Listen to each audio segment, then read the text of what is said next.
each of these cases, this protector, or we call them protectors, firefighters, they operate to shield you, and they operate to help you from experiencing the full impact of the underlying trauma and the underlying vulnerability and pain that might be there.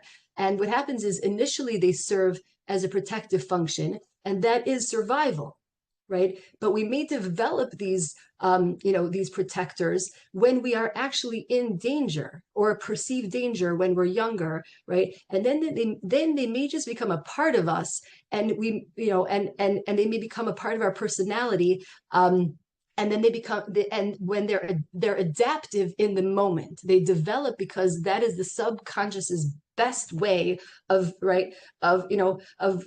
helping you cope with the situation and helping you not feel the pain. And by the way, I didn't talk about some of the nice ones, such as doing tons of chesed, or becoming a comedian and making jokes and things like that. But even doing tons of chesed, or becoming a comedian, or becoming an asken and being busy like that, right? I guess we did talk about some of the nice ones, right? But when they're masking the underlying trauma, it means we're not dealing with the underlying trauma.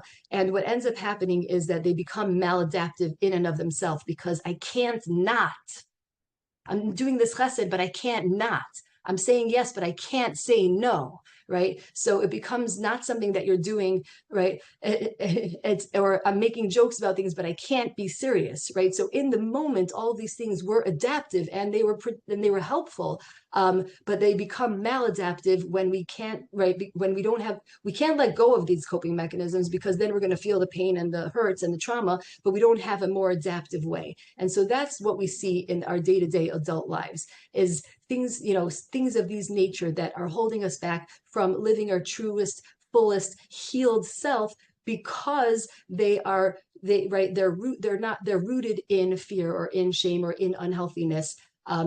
And so we're not really willing to let go of them to find balance, right? So I say yes even when I mean no, or I work harder than I ever wanted to, or I'm staying home to relax, but I can't even get myself to do anything. And so it becomes very maladaptive.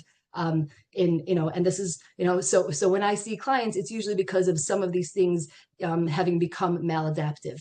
And so again, we're pressed for time.